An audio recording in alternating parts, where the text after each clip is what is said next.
ready for true happiness, for deep fulfillment, for feeling alive, on purpose, and in control of your life again? It's time to be the bold, brilliant, beautiful woman you were born to be. Welcome to the PurposeGirl podcast. I'm women's happiness and life purpose expert Karen Rockhind, and I'm going to teach you how to live on purpose, feel alive, and be happy in every aspect of life. I'm going to get real about my life and interview women who are living on purpose so that you can finally live yours. Welcome to the show.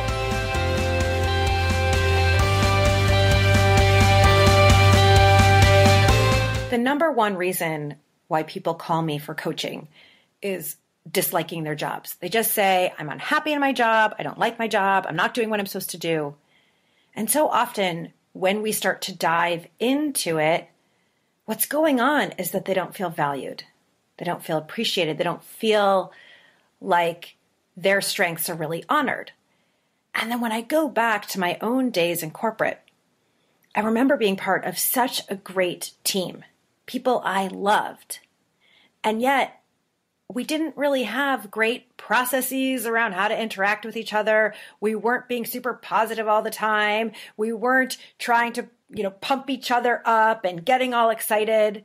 And I remember at the last company I worked for before I went out on my own, I'd started learning about positive psychology.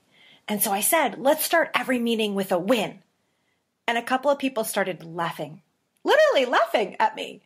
And they really, I think it was just their own discomfort. And they all participated, but it was really a discomfort in, they didn't even know what win to share. And it seemed outside of the comfort zone. Fortunately, my boss at the time was really into it. And he said, yeah, let's do it. And I would say after about 4 or 5 meetings, everybody got into it. And the more they got into it, the more each of us felt appreciated, felt accepted. We were complimenting each other on our work, and the environment was so much better. And that made all of us like our jobs more. And so it's super important as we think about how to be our happiest selves, how to be our best selves. We spend the majority of our time at work. How can we be our most successful at work? How can businesses support us? How can you, if you're in a business, support your team members in being as effective as possible, in being their best, in feeling confident, in feeling alive? Fortunately, the research of positive psychology gives us a lot of answers. And my guest today is the perfect person to share with us how we can be more profitable in every way in work, profitable in happiness, profitable in well-being, profitable money. And as we're going to hear today, it can all come from being more positive. So today's episode of the PurposeGirl podcast is all about how can we profit at work from being positive. And you're going to want to stay tuned until the end when we give you 3 purpose power tips all about how you can immediately go into your own workplace and start being the champion for positivity, being the champion for profitability, and for you to do better, feel better, and succeed more at work. My guest today is one of the most genuine, generous, delightful, brilliant women that I have ever met. She is a dear friend of mine, a close colleague, and I consider a mentor. Senia Maymin has her Ph.D. in organizational behavior from Stanford. She is a consultant and an executive coach. She works with clients like Google, Intel, VMware. Of course, she has her master's degree in the science of applied positive psychology from the University of Pennsylvania, like I do, which is where we met. She runs a coaching network of upwards of 30 managers at a time with large technology companies in the Bay Area. She works with entrepreneurs and executives on everything from how to build your confidence to how to create successful teams to how to build up your business. She's the co-author of the business book, Profit from the Positive. She is a co-business columnist for Live Happy magazine. She's been featured on PBS, in USA Today, you name it, she's been there. She, by far, is the most get-it-done woman I have ever met. Senia has an idea, and the next thing you know, it is implemented. So we have a lot to learn from this woman. She founded and is editor and chief of research news for a website called Positive Psychology News Daily. There is a link in the show notes, and you're going to want to check that out. And she and I are working with a couple of other positive psychology coaches on a fun project called The Coaches, which you'll want to be tuned in because we will be talking about that coming soon for you. So Senia, you run a network of coaches. You're writing children's books. You are a mother. You have so much going on. Welcome to the Purpose Girl podcast.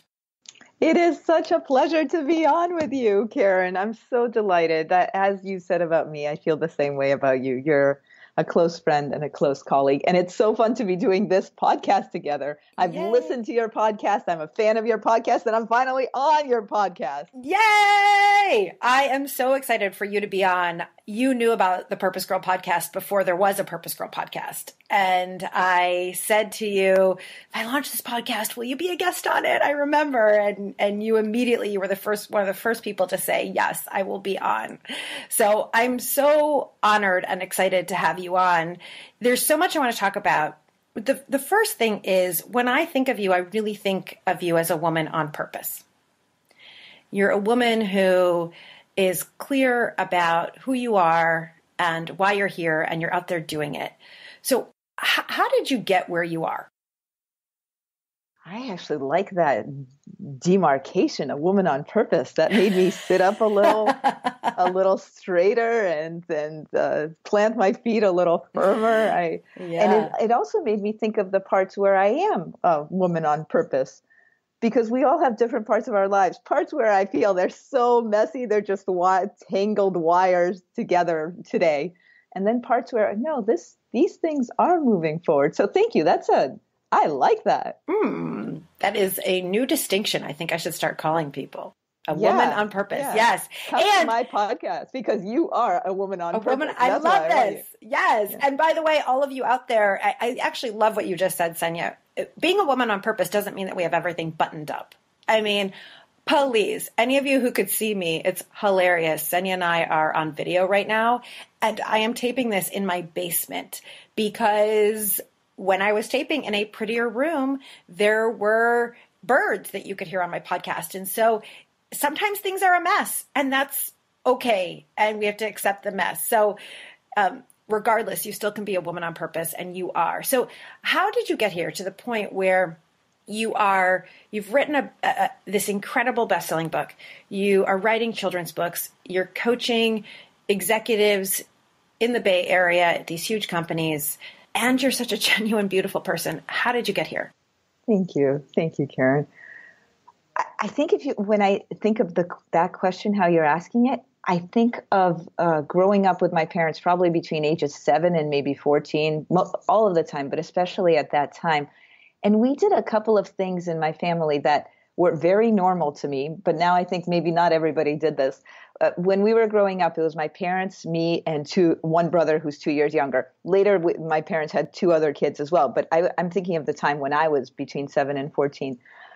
We read, sure, lots of kids read and go to the library.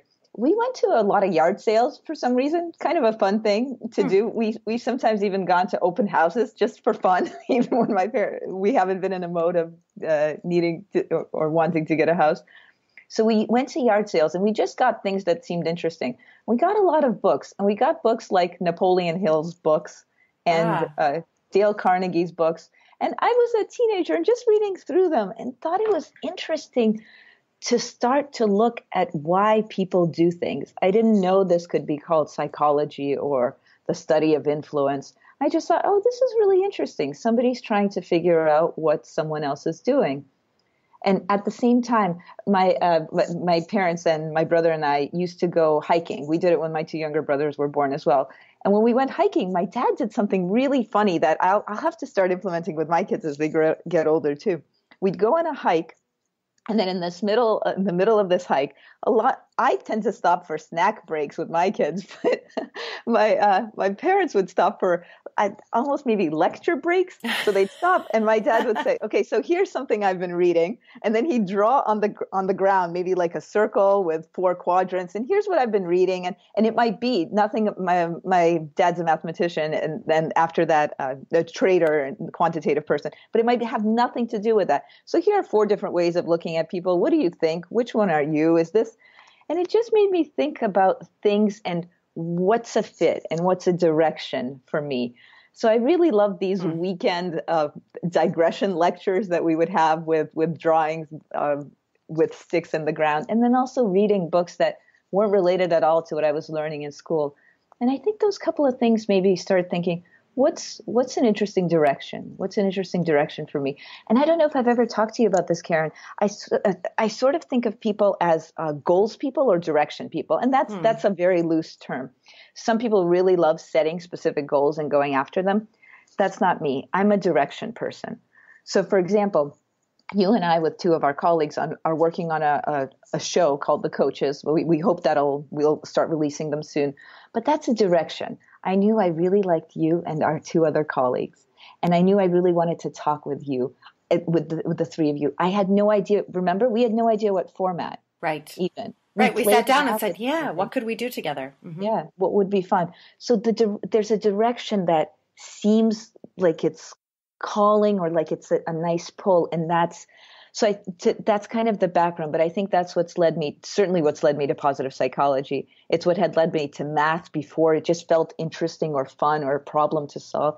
It's what's led me to the sport I love, which is rock climbing, because it feels like there are problems to solve or there's a direction I'm interested in and how that sport fits with me. So I think there are directions that I've been following, including when those directions match up with real life, kind of being open or jumping on that. For example, you mentioned our book, Profit from the Positive, with my co-author, Margaret. Just the fact of starting those discussions and pushing them forward and almost like working at it, physically working at something and seeing what comes of it. So a lot of times it's just like you said about your basement. A lot of times it might be a mess. For our listeners, the first comment I made to Karen, because I see Karen on video pretty regularly, is I said, "Oh, what's that red pipe up above you?" It's my new studio. That's what it is. AKA my basement. I love this. And hearing what you're saying about either being a direction person or a goal person, and I'm sure that there are times that we're both, I can really see that. And I actually think that direction is very feminine, right? So it's intuitive, it's creative, it's kind of feeling out, and goal feels more masculine. And not that there's right or wrong. We all have masculine and feminine in us, but I love that. And I really believe that my soul is more direction, but my head says, no, you have to have a goal. And I'm really working on leaning into being more of go with my direction and not have to know exactly what the outcome is. And it's actually way more fun. It's not how I think we were, at least how I was reared and what we learn in school. So I think it's really interesting. This is a whole interesting concept to really think about, not what we were originally going to talk about, but I love this idea. And I imagine in your coaching, so as we talk about people being successful in their careers, people feeling lit up, feeling on top of their game, feeling confident, the business moving forward, how does this concept play in direction and goals?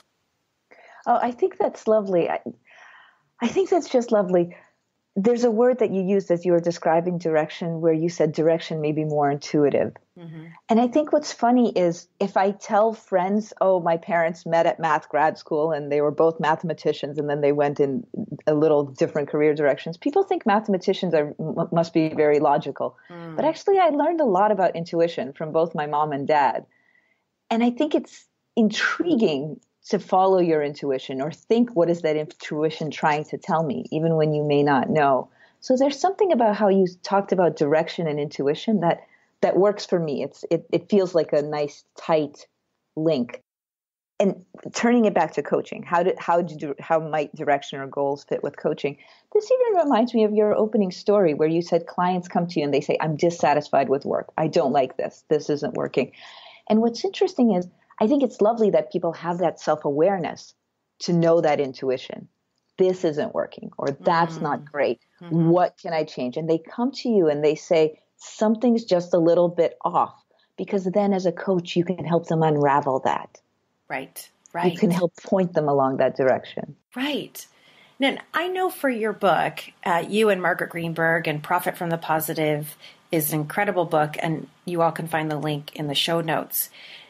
The process that you used to create that book, you actually went out to companies and you said, what are you dealing with? Can you tell us a little bit about that process, and so that we can learn what's going on with companies? Okay, great. So I'll start with blueberry pie. Here's how it worked. Margaret and I are colleagues from the same program that Karen and I are colleagues from the Masters of Applied Positive Psychology. And one day after the program finished, Margaret and I visited her at her home, and we decided to make pies. We made a Russian apple cake, because my background is that I'm from Russia. And we made a blueberry pie, and they were so good, and I'm even just picturing them. And as we were talking over baked goods, Margaret had been coaching to CXOs at large financial companies, so CTOs, CFOs, a lot of different executives. And I'd been working with entrepreneurs who ran their own businesses, so usually coaching to the CEO, but who ran their own businesses. And we realized we were using the same kinds of frameworks. So we might both you might find this all the time, Karen, that we're both speaking about flow to our clients in different sessions, or we're both saying, oh, that meeting didn't work well. What else are you trying? What's working in your meetings? Mm-hmm. So we talked about those things, and we said, we have an anecdotal sense of this. You coach some people, I coach some people. We have an anecdotal sense of what the real issues are. So let's go out to our clients and our colleagues and just ask, what are your biggest burning business questions? It's a little bit of an alliteration. So your biggest burning business questions. Exactly. And we really just wanted to hear what's top of mind. And they said, how can I be more productive? They said, how can I be a better leader? And we said, what do you mean by be a better leader? And sometimes we got a funny subsection to that. For example, we got quite a number of people saying, how can I get the most out of my people? And Margaret and I stepped back, and you'll even see we described this in one of our chapters. We used to get the question, how can we get the most out of our people? And we think that may not be the right question. People are not this rag that you should wring out right. and get everything out. The question may be, how can we get the best out of our people? How can we bring our people to be their best? Mm-hmm. So rather than pulling something out of, what can we do to light them up, like you were saying, or jazz them up? So that's the process we went through. We went out to our colleagues. We said, what are your biggest burning business questions? And then we wrote about it. So in answer to how can we have our people be at their best at work, we have sections on strengths. We have sections on free, which is Margaret and Dana Arakawa's research on frequent recognition and encouragement. And that Google has substantiated that in their own research. So much research has substantiated that I'm going to summarize this in a very quick way, that you are much more happy to be fulfilled by a comment from your peer on the work you did, on how good the work you did was, than an extra increase in salary of $10,000 or $20,000. There is some research on the specific difference, but you are much more satisfied by that relationship. And as like you said, Karen, just being valued. Being valued. This is so incredible. When I'm speaking to corporations, I'll often ask, I could be in front of 200 people and say, how many of you would like a $10,000 raise? And of course, everybody raises their hand, and I'm thinking, oh, the person who hired me is going to kill me. But then I say, and how long will that $10,000 make you happy? And then they all start laughing, right? And it's like, it will make you happy. And they go, I don't know, maybe a year, maybe 6 months. Well, in reality, you take that $10,000, right? You take taxes out. Now you take your $6,500, you split it over your 12 months, and then your car breaks down and there it goes. So it's gone, right? As opposed to, and listen, I'd be happy if someone gave me $10,000 right now. It's not that we don't also want that. It's what's going to give you that fulfillment. It's one of my favorite words, because fulfillment, I always think about like this, your heart and soul being filled up, as opposed to when you're depressed, everything is like pressed down. And fulfillment is your heart is filled up and your soul is filled up. And our heart and soul gets filled up when we are valued, when we are appreciated, when people see our strengths, when they are seeing us for who we really are and complimenting that. We love that. It's human nature. Can I do a riff on that? Please. I feel like even just the way our listeners can't hear it, but just the way that Karen moved her hands up as if something is filling up her lungs or the inside of her body, her heart, like you were saying, Karen. I suggest to our listeners as they're sitting, if they're in a place, if they're not in their car, to really just where they're sitting with their bottom on their seat, to just raise their arms really, really high up. I mean, all these things that Karen is saying, like a woman on purpose, we feel that when we kind of stretch into our own bodies. If you do have your hands lifted up, just stretch a little with your left hand up or stretch a little with your right hand up, and then just kind of shake them out as they're coming back down. I'm not an aerobics instructor or anything like that, but I just feel when we associate something that we care about, like fulfillment, with a movement, then we expand it. We make it bigger. Ooh, well, there's actually great research on this, right? The connection between our body movements and success. And we often think about psychosomatic, that if you're thinking, you could make yourself sick because you're thinking about something.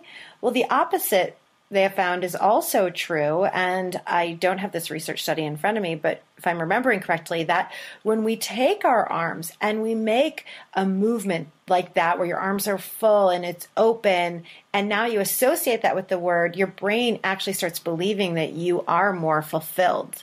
So I believe that there is research that supports that too. I even see little things, the idea of neurons that fire together, wire together. Yes. I see this in little kids too, all the time. If you've taken a kid to one place and you gave them a snack there, anytime they walk by that place, they want that snack. Yes. Oh my God. And it works with my dog too. I tell you what, he knows the mailman comes and he knows that a treat is coming. And then we had a change in mailman, and now it's like he's been conditioned that mailman equals, so our brains do know, right? So let's talk more about, I love this concept. It's not about getting the most out of people, right? So any of you out there who are managers, this is so great. And any of you out there who work for an organization or for someone else, or if you work for yourself, this is about how to be our best, how to inspire and encourage and empower someone to be their best. So you were talking about some of the things that do make us feel our best, getting that free, that reward, that recognition, that appreciation. And you also talked about strengths. Let's talk a little bit more about strengths. What did you find in your research?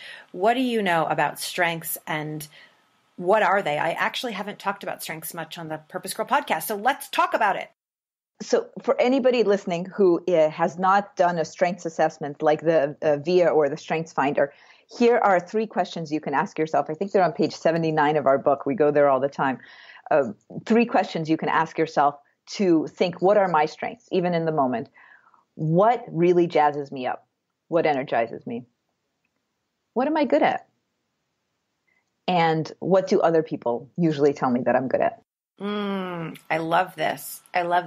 So let's break this down a little bit. So first of all, Senia, what jazzes you up? Asking questions and doing physical movement.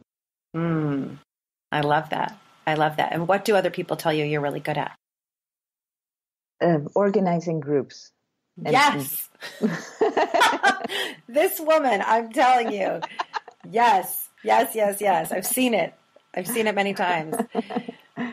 Yeah, I love, and creating that direction. Like you brought our group of the coaches together, and that you have this idea and you brought us all together, and then let us all figure out from there, but bringing groups together and creating direction. I love that. I just had a thought while we were speaking. This isn't a Profit from the Positive specific book. I was just thinking about your podcast. And I've listened to episodes of your podcast, and I've seen who your guests are. And I was thinking about positive psychology books. I read them when our colleagues put out books that have positive psychology in them. And there's something that it's not a one and done. Positive psych isn't that, I read one book 10 years ago, that's going to last me. The David Cooper Ryder idea of the question is the beginning of change. And I've just been thinking recently, it's not just that one question. Why do people want to listen to your podcast again and again? They want to be reminded of these things. Why, when I was 10 or 14 years old, did I read Napoleon Hill and then go to bed and listen to an audio tape of somebody else and listen to another audio tape? One time is not enough because we constantly are asking ourselves those questions and creating those answers. Yeah, I love that. And to be our best, it's like we don't go to the gym once, right? I would really like it if I could go to the gym once. And then my arms would look like the way that I desire. Right now, I've been going once a week. And so I'm proud of myself for that. And I celebrate and I brag about that. But it's the same here. And I think that the truth is we need to hear things multiple times. And I think we have a hunger for it, right? I think that we really enjoy knowing more about ourselves, knowing more about how to be our best. I truly believe that every single one of us deep down wants to grow, right? It's actually human nature to evolve and to grow, because the moment we stop growing and evolving, we actually die. And so we are growing in this moment. Our cells are dying off and new cells are being created. And so we have that hunger and that desire for personal mastery. And I know that that's one of the things that you also talk about in Profit from the Positive is this concept of personal mastery. And you talk about how we are contagious, right? Our emotions are contagious. I think you call it the achoo effect in the book. Achoo. Exactly. Achoo. Right. You're going to catch my cold. So let's talk about that a little bit. For us to be our best, because I do believe that we all want to be our best. So one thing is strengths. And a couple of the assessments that Senia mentioned, VIA stands for Values in Action, and there's a link in the show notes. So you could take that. It's a free survey. It was created by the founders of two of the founders of Positive Psychology, and it will give you some insight into your strengths. And I love these questions that Senia asked you. And what we know from the research is that if you are using your strengths in a new way every day, you're going to be happier and more alive, more productive. Totally. Right, exactly. And so this is a wonderful tool. I've also used the VIA and I've used StrengthsFinder, which is a book by Gallup, by Tom Rath at Gallup. I've used both with companies. And it's so incredible to see teams start to work together and say, I actually had a sales executive. I was working with a sales team doing a whole day workshop, and I had them all take their StrengthsFinder in advance. And there was one moment where there was a sales executive and his sales assistant. They looked at each other's strengths. They handed each other their piece of paper that had their strengths on it. And then they both started cracking up and they said, this is why you drive me nuts, right? Because one was such a detailed doer, right? And the other person is something called woo, right? They're like really into big ideas and maximizing and always wanting more and thinking about more. And the other person just wanted them to be detail oriented. But from that conversation, they started to understand who the other person is, appreciate them. And so in addition to strengths, what else? Let's talk about personal mastery, or how we can have, since our emotions are contagious, what are some of the things that we can do to be our best at work and to make it a really fulfilling experience for us? Yeah, I think you even started with one. And I wrote down in my notes in your opening story, the spiral effect of having asked people at the beginning of a meeting, what's a win? And sometimes people don't know that language yet. What's a win? or what's gone well from our last meeting last week until now? What's gone well? Some people even ask what's gone well personally and professionally, if it's a close-knit team. Now, you always want to know the vibe of the room if someone doesn't want to reveal personal things, that they're not put on the spot to do that. But what if you can start to influence people through strengths or through contagion, through positive questions? Now, what do I mean by positive questions? Karen, I really want to make a distinction. I'm not saying positive thinking. I'm not saying be that person in the room who says, no, it'll be okay. Like if we're looking at a real technology bug and you're telling me, Senia, this is really bad and it's not working and other downstream effects are bad, I should not be the person that says, no, we'll fix it. It'll be okay. Right. That's false positive thinking. That's not helpful. And so in Profit from the Positive, even though Margaret and I called it that, we really mean by the word positive from positive psychology, profit from the findings of positive psychology. It's not all about things going well, but it's about what is an action you can take to affect change. Oh, I love that. An action you can take to affect change. The word that's coming to me is the word constructive. Yes. Right. So, which is a word that some of our colleagues are starting to use instead of positive, because positive can be misconstrued. So I love this. So kind of being constructive. We don't want to just, I say, be happy dappy all the time, right? This is, any of you listen, that I believe we need to let all of our emotions out, and being constructive is what this is about. So may I give you one more on constructive? Mm-hmm. One of our colleagues, David Paulet, he uses a coaching. He taught me a new coaching question that I love. Is at the beginning of coaching sessions, he might ask his the client, "What is something good, positive, or important that's happened since the last time we met?" And that's so important to include the word important, because what if there was something bad in their family and you only ask them what is good or positive, you're limiting their humanity. Ooh, that is so good. That is so good. I teach in the Certificate in Applied Positive Psychology program, and we always talk about that positive psychology is permission to be human. And so there is this full humanity. We're not saying to just put lipstick on a pig. There is this acceptance of your full humanity, knowing what's important, and then to say, and what can I do with it, right? That I don't get stuck. This is right. I don't get stuck, that I am desiring to be my best. Which doesn't mean you're never upset or that you don't have things going wrong. It says, how can I even struggle well, right? How can I be effective? That's a cool question. How can I struggle well? Mm-hmm.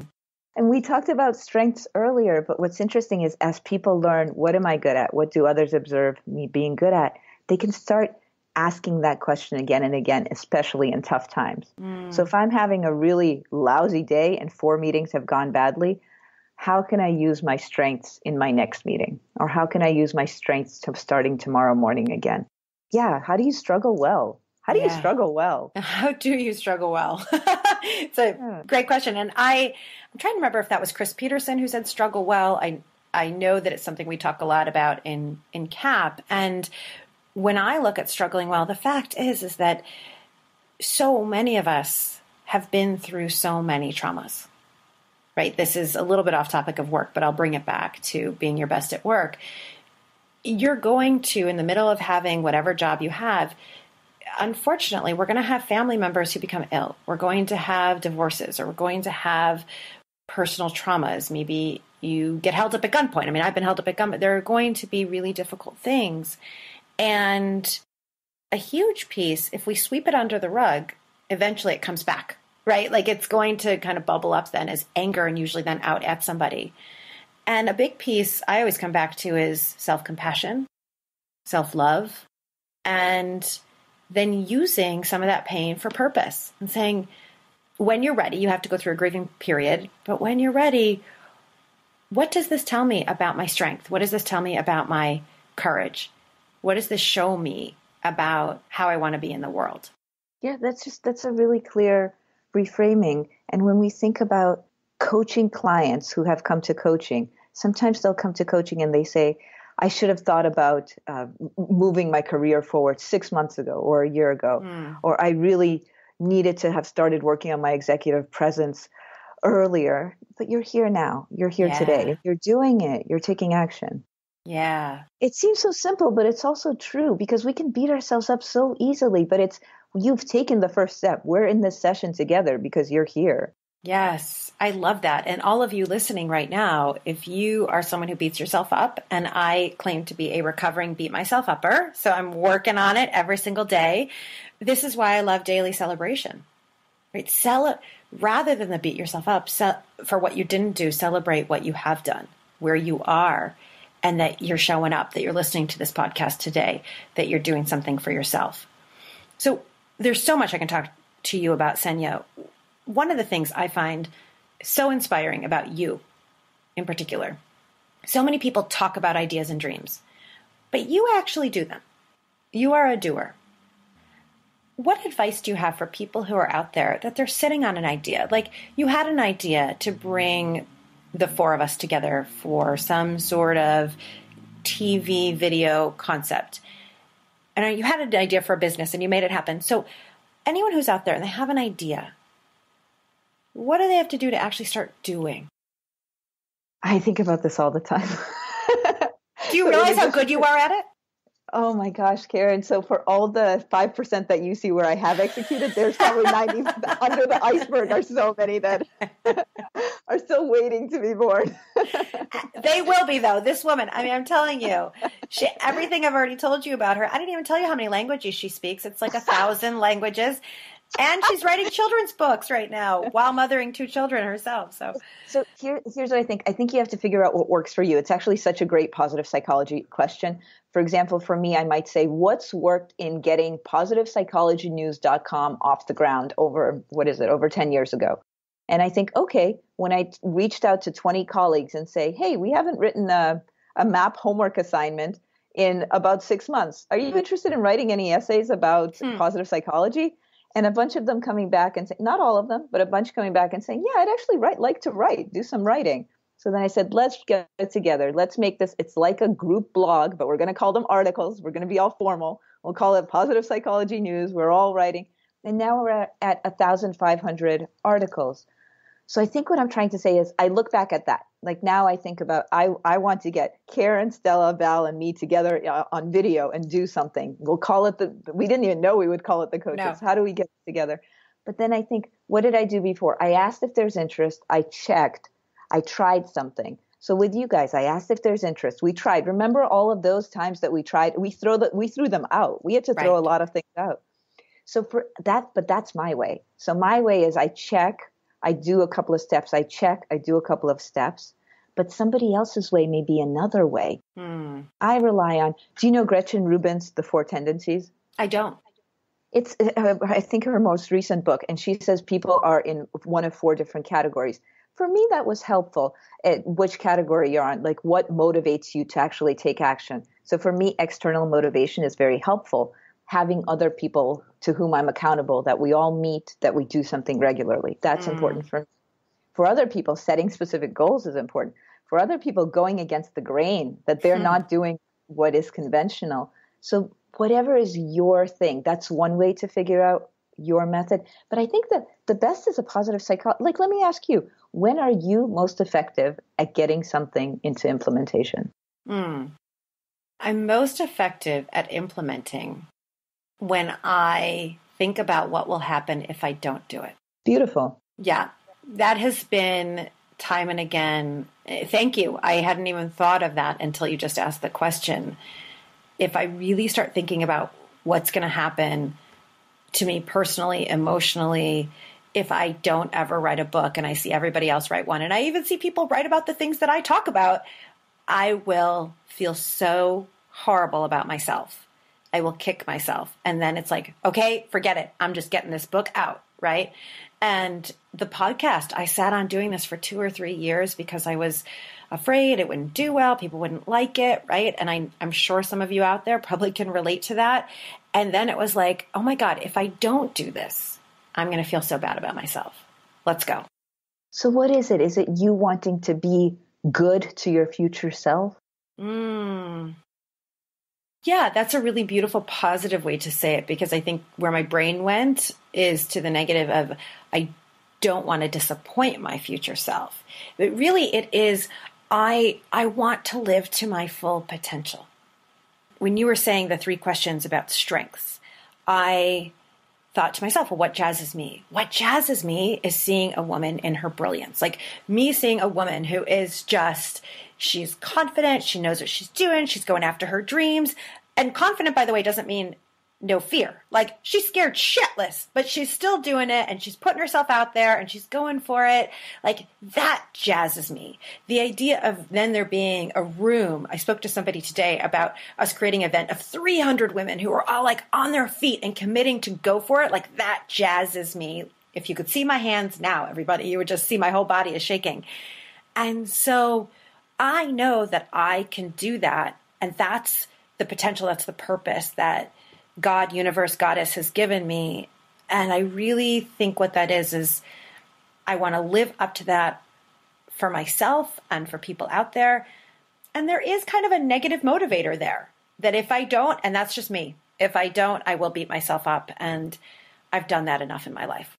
And let me observe something. You don't have to beat yourself up about there being a beat myself up motivator. Right. That it just works for you. Yeah, it works for me. you. And I love how you turned this interview back to me. I loved this. Cool. There's some research by Hazel Marcus and colleagues years ago about the ideal self, the ought self, and the actual self. So we all know our actual self, but both I and you are talking about with me, with bringing together us women, with you, with saying I want to do a podcast, we're talking about our ideal selves. Here's who the future Karen is. Here's who the future Senia is. I'm just getting that from what we're saying. And believing in that future self. Yeah. Marty Seligman, the father of positive psychology, says that we are called by the future.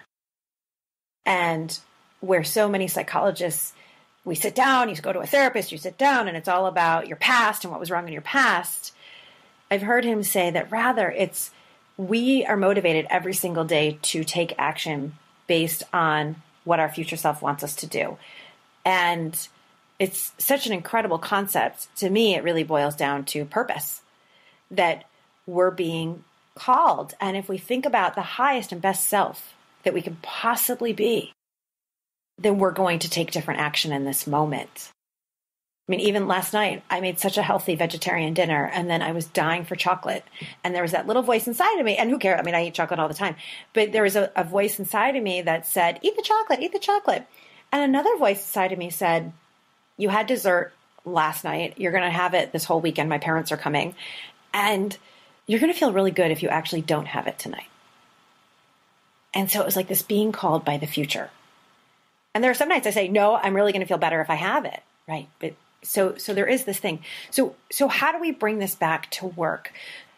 We've talked about so many things, from strengths to personal mastery, to you being your best, to struggling well. What would you say are 2 to 3 tidbits for how to be effective, how a business can be effective, and how a person can be their most effective, their best self at work? Constantly ask yourself questions. Ask yourself those questions that move you to the you want to be in the future. I love that. I love that. And then number 2 is strengths. I mean, so let's have everybody out there. Can you imagine a world where everyone knew their strengths and were intentionally using them? So purpose power tip number 2 is, if you have never taken a strengths assessment, answer Senia's 3 questions, find the common denominator, the characteristics that are uniquely you, or take one of these assessments and they're in the show notes. And then number 3, can we have a purpose power, Senia, about how to be positively contagious at work? Oh, yeah. I'm glad you got back to that. So the research shows that actually if you're a leader, or you're a manager, or you're a leader in your family, or you're leading as being part of a team, your emotions are even more contagious. In fact, out of 5 people, if one person starts to feel a certain way, worse or better, that one person can influence the mood of the remaining 4. Wow. So we have a lot that we, just by how we come into the room, in our book, Cindy Bigelow of Bigelow Tea, we have a quote from her. She doesn't want her team to leave their actual personality at the door. She wants them to bring the whole person. So, this chapter is actually a true effect, Karen. It's a lot of people come back to us and say that had an impact on me. I remember a boss who you just don't want to cross his path. Or I remember when there's one person who read the book said, I used to call this the humming factor. And Margaret and I said, what do you mean the humming factor? Their manager of their group would hum more when he was in a worse mood. So as people come into work, oh no, they would check in with each other. Is he humming? Exactly. How's it going? And they would report back, severe to moderate humming. Oh, it's like they have a thermometer going on there. So just check in with yourself, and you might want to take a break. In the True Effect, we say a lot of different things. Go for a walk, breathe or stretch. Break up your routine. We all get into funks, whether we're giving ourselves a bad self-talk or someone else, but take that break. Check in. Am I being the person I want to be in this situation? I love that. Thank you. Thank you. Because our emotions are contagious and we can choose to be a positive contagion. We ended with 3 big ones. Ask questions, do your strengths, and check in about your own energy. Those are 3 big ones. Amazing. Yeah. So those are purpose power tips that you can put into effect immediately. So Senia, before we wrap up, there is a little game I like to play with all of my guests, and it's called the Purpose Power Up Play Round. And I'm going to ask you just 2 or 3 quick questions. Whatever is the first thing that comes to you is the right answer. Are you ready? I am ready. I love play. Okay, I love this. So other than your own, of course, what's the most empowering, impactful book that you've recently read? I'm going through the Hope Circuit, Marty Seligman's, and I actually just spoke with George Valiant on a video about it, and it's impactful not only because it draws out the history of psychology in really clear terms, but Marty's very vulnerable about his own growth as a person. It's beautiful. Wow. I haven't read it yet. I am looking forward to it. That's really, really beautiful. Number 2. What's one thing your heart desires for 10 years from now? That's weird. The first thing that came to mind is a place by the ocean. Oh, yes. Please and thank you. You'll be having a visitor over here. Yeah, why not? I don't find that weird at all. It's on my vision board constantly. So, wow. Oh, yes. cool. Oh my God. That's so where I picture myself writing one day, and I can see myself, my hair's gone gray and I've got beautiful, everything's white. And I'm one of those people who I don't currently, but in my future self, I've got jars of shells that I've collected off the beach. Like, I see it, girlfriend. It's happening. But what happens if your hair never goes gray? Oh, my hair is going gray. Please. I'm at the stage right now and I'm really struggling with this. This is so interesting. So I'm at the stage right now where I'm picking them out, and I'm like, okay, I believe in being you are beautiful as you are. And so the big question is going to be, will I dye my hair, or will I really just go with you're beautiful as you are? And I am sitting with it, and I'm hoping and believing that it can be both. So, okay, last purpose power up play question. What have you had to stop doing or let go of to be and do and have what you have now? The details. I've had to stop doing the details, and it's been very helpful. I'm working with a virtual assistant and that kind of thing. And I've realized, Karen, that some things really frustrate me, like making an extra phone call that somebody else can make can sometimes frustrate me in the other big things that I need to do. Yeah, thanks for that question. The details. I've let go of details that I'm happy to let go of. Beautiful. And I'm really hearing, back to our strengths conversation, you do your strengths, you surround yourself with other people who can do theirs and support you. Letting that go. Incredible. Senia, you amaze me, you inspire me, you empower me. I constantly want to be in your presence, and when I am, I constantly want to be my best. So thank you, thank you, thank you. Where can people find you? Your book is in the show notes. Where can people find you for executive coaching or for their business? They can go to svchange.com. That stands for Silicon Valley Change, because we are based in Silicon Valley and work with a lot of high-tech companies and individuals as well, companies that are based in Silicon Valley. And we care about behavior change. So that's why change is in our name. I love that. And you're definitely going to want to get Senia's book, and you're going to want to go to her website and to the incredible website that she started, Positive Psychology News. So Senia, thank you so, so, so much for being with us. The listeners, you may not see this, but I'm sending Karen a big, big, big hug, and a huge hug. Oh, I'll receive it. And you all can't see this, but I'm taking my arms and I'm receiving it. And for all of you out there, thank you, thank you, thank you for listening to today's episode. Thank you for listening to the PurposeGirl podcast. Because of you, we are creating a movement of women who are claiming that our happiness matters. We are claiming our power. We are claiming that we deserve to live our purpose, and it is spreading. And I am so, so, so grateful to you. So thank you for listening. If you liked this episode, and I hope you did, please, please, please give it a 5-star rating. Please download it. Please share it with your friends. Share it with your colleagues at work, men and women. They need to know how people can succeed. Share it with your sister, your mother, everybody, and send me a little message. Tell me how you like it and tell me what topics you would like in the future. Of course, for more from me, go to Purpose Girl Podcast. There you can find out about the retreats that I'm holding. You can get your free Living on Purpose guide, and you can find out if you want to start doing some individual coaching with me. It's been such an honor speaking with all of you today. May you live purposefully. May you love yourself, and may you love life. Bye for now.